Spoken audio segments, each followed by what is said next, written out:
Hi, everyone. Welcome to the latest installment of the Pure AI podcast, where flesh and blood journalists do all the work, and then an AI swoops in for the last mile audio conversion. I'm John K. Waters, editor in chief in the Converge 360 group of 1105 Media, and I'm joined by our editorial director, Gladys Rama. Hi, Gladys. Hi, John. Glad to be here. Glad to have you, especially since I'm certain it won't be long before I'm co hosting with Gladys GPT. Oh, you're replaceable too, my friend. Ouch. So, I, Gladys, and the crew at Converge 360 spent most of our time this week covering the annual Nvidia GTC conference, widely known as the Super Bowl of AI, which was held in San Jose, California. Gladys, you covered the keynote, so why don't you start? At NVIDIA's GTC 2025 keynote, CEO Jensen Huang highlighted the growing challenge of AI inference at scale, emphasizing the need for massive computing power to support next gen AI models. Huang revealed that AI computation demands have surged 100x over the past year due to advancements in agentic AI and chain of thought reasoning. To meet these demands, NVIDIA is ramping up Blackwell, its latest AI processor platform, which is now in full production. Blackwell promises significant performance gains over its predecessor, Hopper, and will be complemented by Dynamo, an open source model accelerator, which Huang called the operating system of an AI factory. With Blackwell now in the market, Huang outlined what's next on NVIDIA's GPU roadmap. A Blackwell upgrade named Blackwell Ultra NVL72 is scheduled for the second half of this year. A brand new platform, Vera Rubin NVL144, will arrive in the second half of 2026. Its upgrade, the Rubin Ultra NVL576, is in development for the second half of 2027. And in 2028, NVIDIA will launch its new Feynman branded GPUs.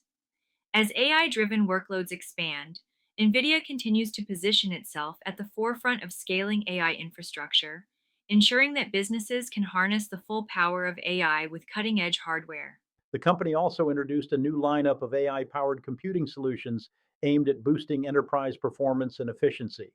DGX Spark and DGX Station are AI supercomputers built on the Grace Blackwell platform to allow developers, researchers, and enterprises to prototype and deploy large scale AI models directly from their desktops. DGX Spark, the world's smallest AI supercomputer, features 1,000 trillion operations per second of compute power. DGX Station is optimized for enterprise AI workloads, featuring 784 gigabytes of memory and ultra-fast 800 gigabyte networking speeds.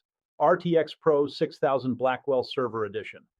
NVIDIA's first Blackwell-powered data center GPU is designed for AI and graphics-heavy enterprise workloads. With 96 gigabyte of GDDR7 memory and multi-instance GPU technology, it enhances secure workload partitioning and RTX Pro Blackwell GPU lineup.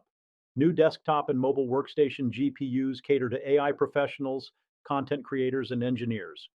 These include the RTX Pro 6000 Workstation Edition, RTX Pro 5000, 4000, 3000 GPUs, and laptop-friendly Max-Q versions. NVIDIA's Blackwell platform will be available through major cloud providers, AWS, Google Cloud, Azure, and workstation partners, Dell, HP, Lenovo, Box, Razer, starting this spring. And the company announced the launch of the NVIDIA Accelerated Quantum Research Center in Boston, aimed at advancing hybrid quantum computing by integrating AI supercomputers with quantum hardware. The center will focus on quantum error correction and practical applications for quantum processors, leveraging NVIDIA's GB200 NVL72 rack scale systems and Q2Q quantum development platform to optimize quantum simulations and hybrid computing. Key partnerships include leading quantum firms Quantinuum, Quantum Machines, and Quera Computing, alongside researchers from Harvard's Quantum Initiative and MIT's Engineering Quantum Systems Group. The NVIDIA Accelerated Quantum Research Center is set to begin operations later this year, further solidifying Boston's role as a hub for quantum innovation. And finally, the restaurant chain Denny's introduced the NVIDIA Breakfast Bites this week. That's Bites with a Y, a limited time dish celebrating Jensen Huang's journey from Denny's employee to tech type. The NVIDIA Breakfast Bites feature 4 sausage links wrapped in silver dollar pancakes with maple syrup mirroring Huang's favorite meal hack. Attendees of the GTC conference were the first to enjoy the dish at Denny's Mobile Diner before Huang's keynote on March 18th. Denny's shaped my early work ethic, Huang said in a statement, saying this dish on the menu is a full stack moment. It's available for carryout or delivery via Denny's.com and the Denny's app until May 13th, with limited dine-in at selected San Jose, California locations. Denny's, my happy place. And that's all the time we have for this edition of the Pure AI podcast. John, it's always great to talk with you. You too, Gladys. And thanks to our listeners for joining us. Be sure to keep an eye on this space for next week's podcast and follow our ongoing coverage of all things AI in the Pure AI website. Thanks, everyone, and have a great day.